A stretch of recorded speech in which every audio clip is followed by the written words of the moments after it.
हाँ, आ रही। भजो गिरिधर गोविंद गोपाला,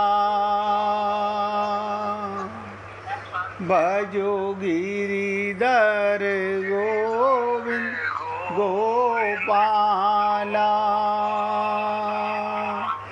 भजो मुरली मनोहर नंद लाला, भजो मुरली मनोहर नंद लाला, भजो गिरिधर गोविंद गोपाला, भजो गिरिधर गोविंद गोपाला, भजो मुरली मनोहर नंद लाला, भजो मुरली मनोहर नंद लाला,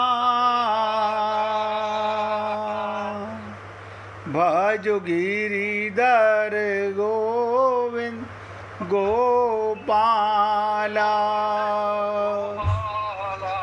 भजो गिरिधर गोविंद गोपाला, बोलिए वृंदावन बिहारी लाल की जय। जय जय श्री राधे, जय जय श्री राधे। सभी भक्तों से निवेदन, बहुत एकाग्रचित्त होकर सत्संग के प्रत्येक शब्द को पूरी गहराई के साथ हृदयंगम करें।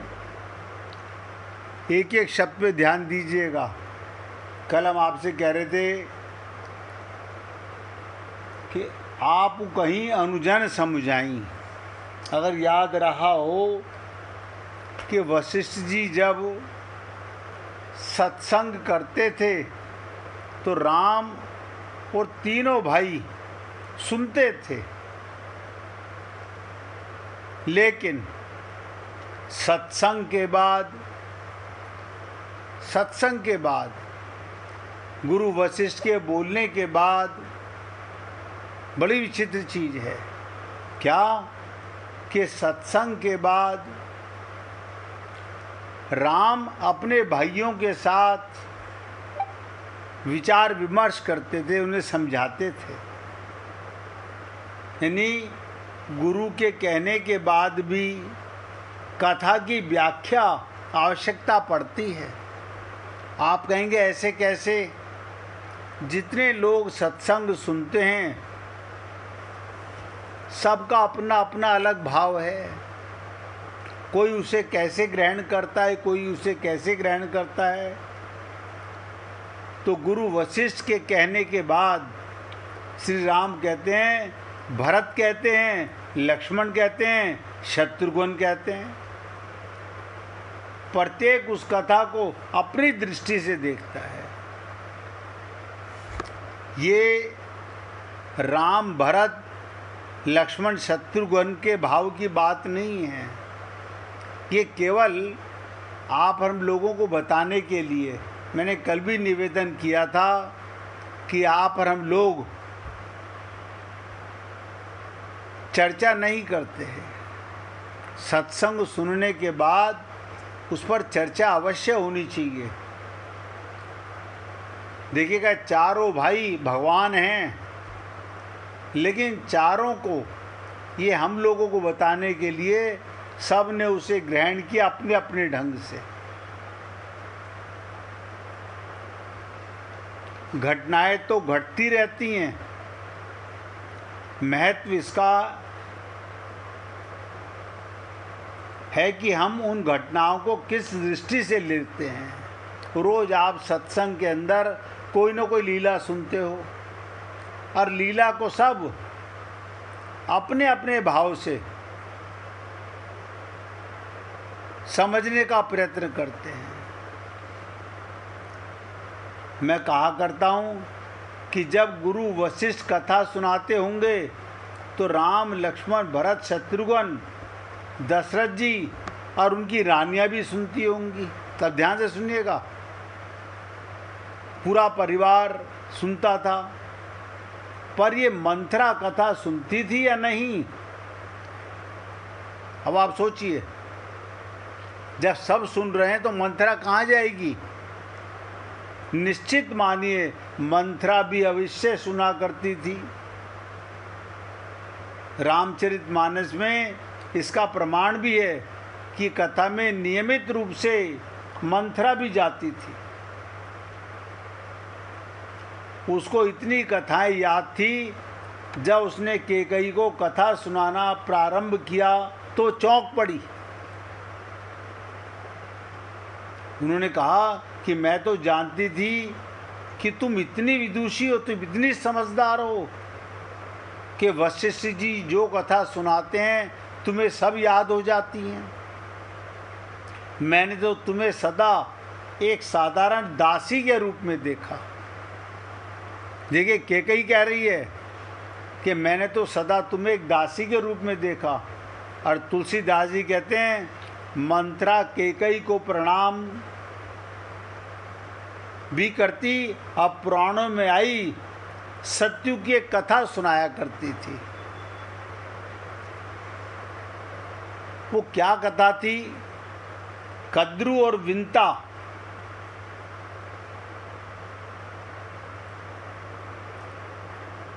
कद्रू और विंता की कथा गुरु वशिष्ठ ने एक दिन सभी को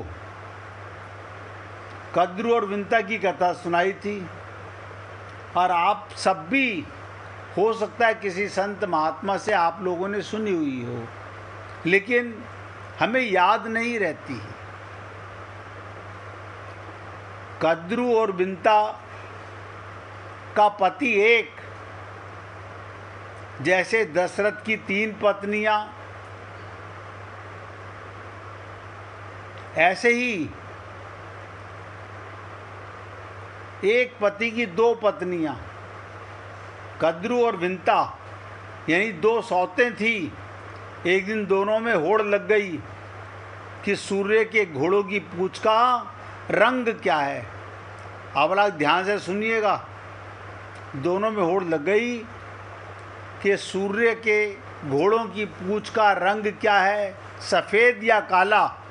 आपने देखा होगा सफ़ेद घोड़ा भी हो, उसकी पूंछ काली होती है। विंता ने कहा सफ़ेद, और कद्रू ने कहा शर्त रखी है कि हारने वाले को जीतने वाले का जीवन भर सेवा करनी पड़ेगी। यानी कद्रू बहुत चालाक थी, और ये मंथरा कैकेयी को कई बार सुनाया करती थी। विंता ने सहज भाव से शर्त स्वीकार कर ली, क्योंकि उसे विश्वास था सत्य उसके पथ में ही ठहरेगा। जब दोनों सूर्य के निकट जाने लगी तो कद्रू ने अपने पुत्रों को, सर्पों को आदेश दिया। कद्रू के पुत्र थे सर्प। उन्हें आदेश दिया कि तुम लोग पूंछ से लिपटकर उसका रंग काले जैसा प्रतीत कर दो। चालाकी देखो, जिससे मैं जीत जाऊं और विंता मेरी सेवा, मेरी दासी बन जाए। सर्पों ने अपनी माता की आज्ञा का पालन किया। जब कद्रू और विंता ने कुछ समीप जाकर सूर्य के घोड़ों को देखा, उनकी पूंछ का रंग काला दिखाई पड़ा। बेचारी विंता हार गई और कद्रू की सेवा में रहने लगी। पर यह रहस्य अधिक दिनों तक छिपा न रहा। ये रहस्य भी ज़्यादा दिन तक छुपा नहीं रहा। जब विंता से गरुड़ का जन्म हुआ, विंता के पुत्र का नाम था गरुड़, तो उसने प्रतिशोध रूप सर्पों को दंड दिया। ये कथा सुनकर सब लोग चकित होते थे। राजा दशरथ की 3 रानियां गुरु वशिष्ठ तो कथा सुनाकर चले गए और उसके बाद भगवान राम भाइयों के साथ बैठकर कथा के तात्पर्य पर विचार का आदान प्रदान करने लगे। आप देखिए, बहुत से लोग रामचरितमानस का पाठ करते हैं, गीता का पाठ करते हैं, लेकिन कोई भी आपस में चर्चा नहीं करता। कोई भी आपस में चर्चा नहीं करता। क्या कारण है?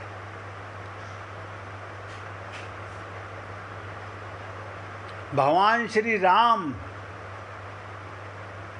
इस कथा का अपने भाइयों से पूछा, आपकी दृष्टि में इस कथा का क्या अर्थ है? भगवान राम ने कहा, विंता की एक भूल हुई। भगवान राम ने कहा कि विंता की एक भूल हुई, उसने केवल दृष्टि को प्रमाण मान लिया। जैसे आप और हम लोग अपनी आंख से जिसे देखते हैं वो प्रमाण मान लेते हैं। आप कहेंगे इसमें गलती क्या है? गलती है। कद्रू कुमति की प्रतीक थी, जो उज्ज्वलता को कृष्णता के रूप में दिखाना चाहती थी। यानी सोचो, सूर्य के घोड़े जो उज्ज्वल थे, कृपणता के रूप में दिखाना चाहती थी कि ये भी देखो काले हैं। श्वेत सत्य को कालिमा के रंग में रंगना चाहती थी। और विंता का भोलापन ये, उसने शास्त्र को प्रमाण ना मानकर केवल नेत्र को प्रमाण मान लिया। इस प्रकार भ्रांति के कारण विंता चली गई। सर्प संशय का प्रतीक है।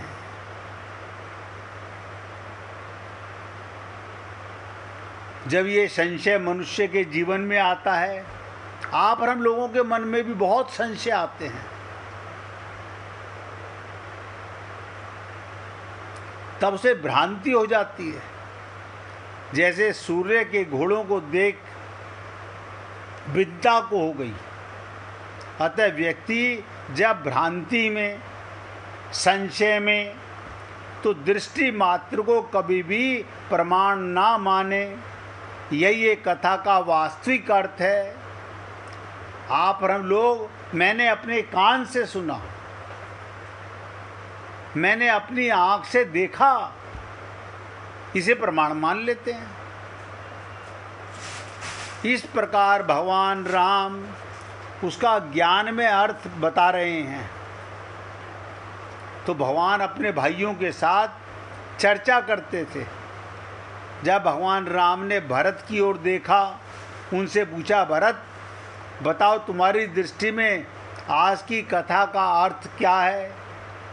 तो भरत ने इसका अर्थ लगाया। उन्होंने कहा, महाराज मुझे तो लगता है कद्रू के मन में जो कपट था, पर ये झगड़ा आगे ना बढ़ता यदि उसके पुत्रों ने अपनी माँ की अनुचित आज्ञा का पालन ना किया होता। अब आप सोचिए, भरत जी ने कहा, अगर कद्रू के पुत्र जो सर्प थे, अगर वो उसकी बात को ना मानते, माँ की बात को, अनुचित आज्ञा का, आप और हम लोग, हमारे माता पिता, हमारे दादा दादी उचित अनुचित हम सोचते भी नहीं, तुरंत उसका पालन करने लग जाते हैं। तो क्या बोले भरत जी, देखिए कद्रू के पाप का दंड उसके पुत्रों को भोगना पड़ा।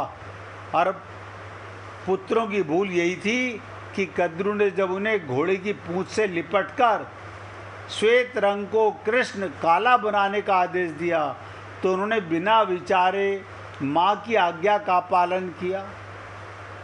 आप और हम लोग तो यही सोचेंगे, क्या माँ की आज्ञा का पालन ना करें?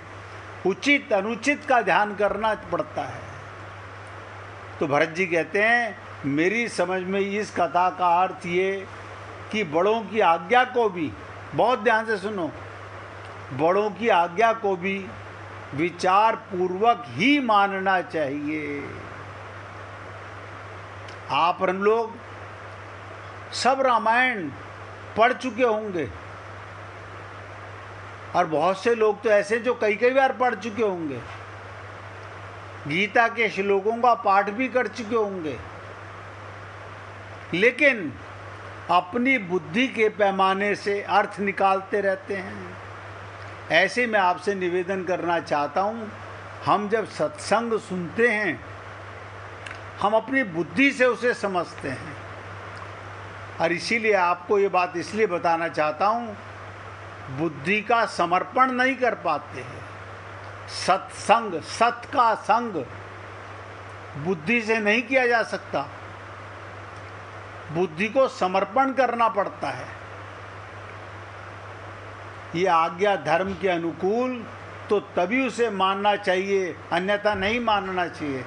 प्रभु मुस्कुरा उठे, भरत की बात सुनकर प्रभु राम मुस्कुरा उठे, समझ गए भरत अपनी ही दृष्टि से अपने चरित्र का दर्शन तैयार कर रहे हैं।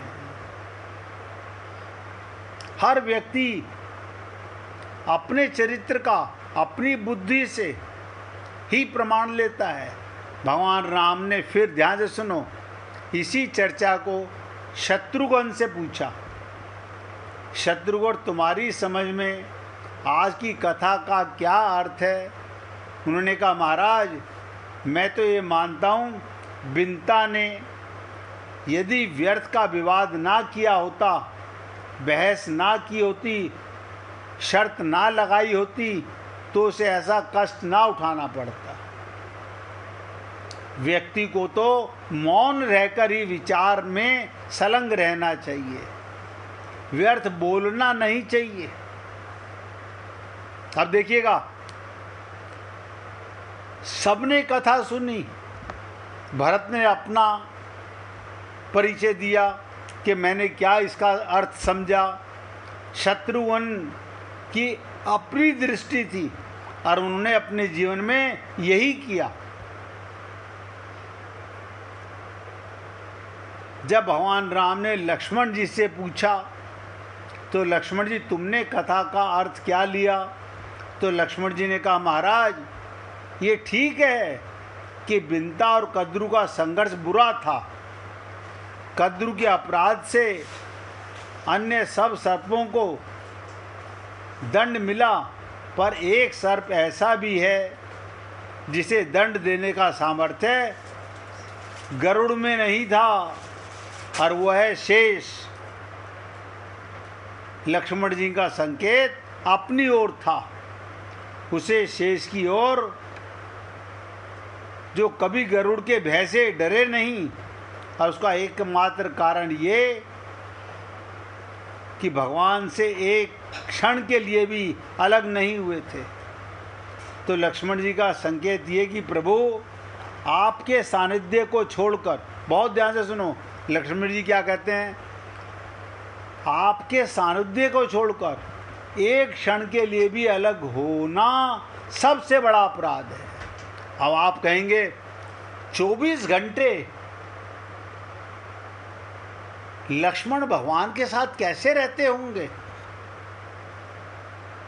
अब यहाँ पर संत महात्मा अपना संकेत देते हैं,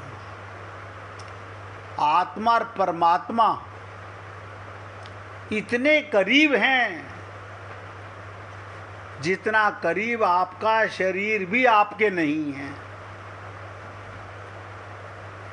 अब आप सोचिएगा, आत्मा और परमात्मा का संबंध सदा से,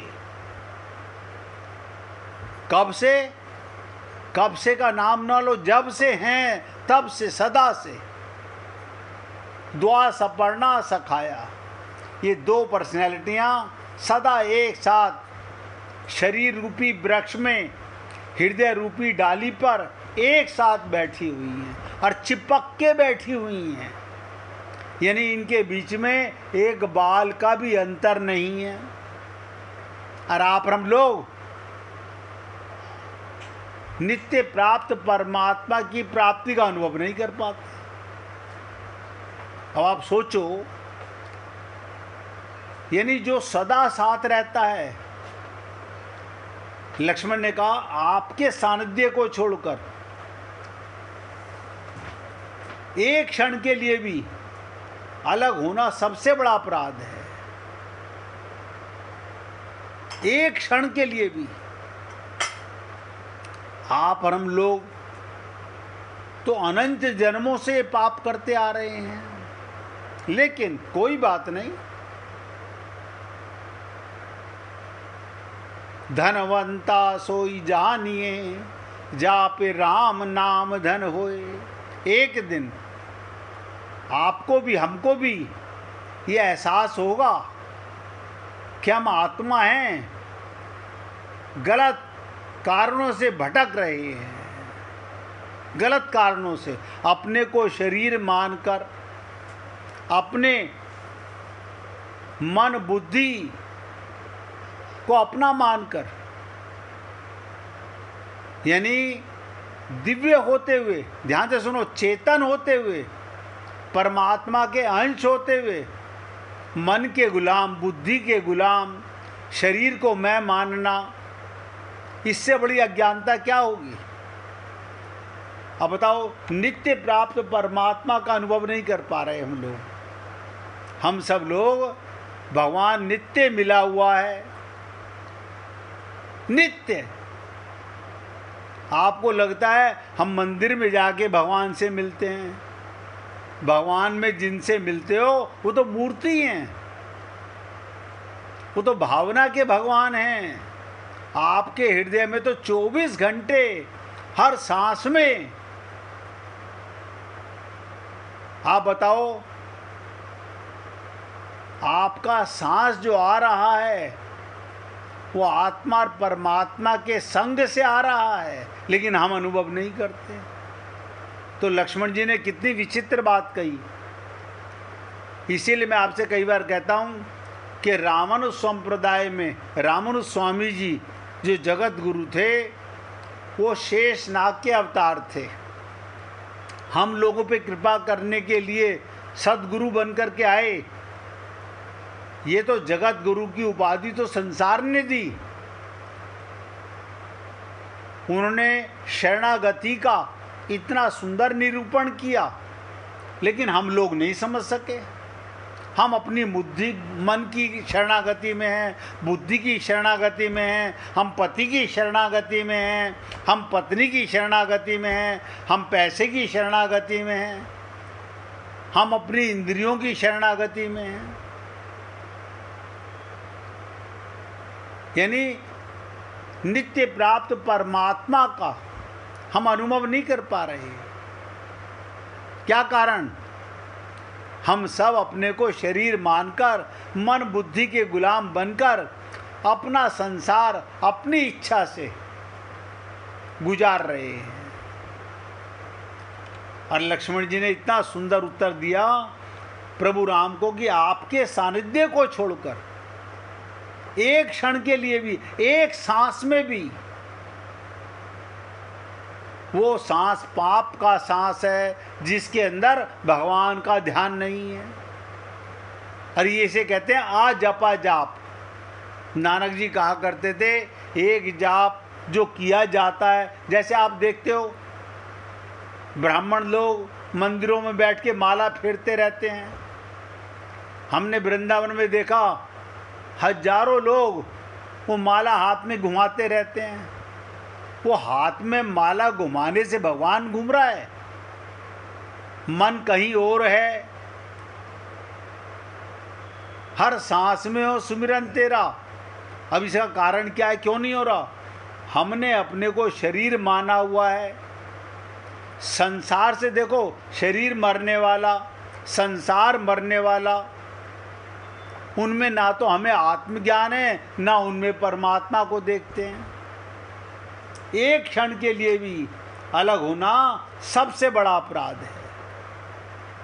तो देखो, भरत जी ने अपना भाव बताया, शत्रुघ्न जी ने अपना भाव बताया, लक्ष्मण जी ने अपना भाव बताया। शत्रुघ्न कहते हैं मौन रहकर सेवा करनी चाहिए, वाणी का व्यर्थ विनिमय ही दुख का कारण है। मुख से तब बोलो जब उसकी आवश्यकता हो। मैं तो कई बार आप लोगों से निवेदन करता हूँ, व्यर्थ संवाद मत करो, फजूल की बातें मत करो। आपको पता नहीं चलता आपके कितने सांस बर्बाद होते हैं उसके अंदर, जग चर्चा करने में। और हमें आदत पड़ चुकी है। अब आप कहते हो हम तो नशा नहीं करते। अरे बाबा, शराब का नशा संसार को भुलाता है, जग चर्चा तो वो नशा है जो शराब को तो आप छोड़ सकते हो, ये जग चर्चा छोड़ना, फजूल की बातें करना सबसे गंदा अपराध है, सबसे बड़ा नशा है। लेकिन कोई नहीं मानता। सुनने के बाद फिर वही ढाक के तीन पात। भरत का कहना है धर्म का उचित निर्णय है कि गुरुओं की आज्ञा का पालन भी विचार पूर्वक करना चाहिए। और भगवान राम कहते हैं कभी कभी ज्ञान संशय के कारण श्वेत के बदले काला नजर आने लगता है।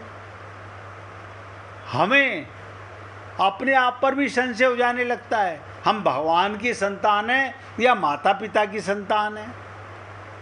इसका मतलब क्या हुआ? अगर संशय हुआ, हमने किसी गुरु की शरणागति नहीं की, अभी तक भी डिसाइड नहीं कर सके, तो कल्याण होगा किसका? ये चारों अर्थ अपने अपने स्थान पर सही हैं, पर एक और अर्थ मंथरा भी करती है। मैंने कहा था ना, मंथरा अक्सर ये लीला केकई को सुनाया करती थी।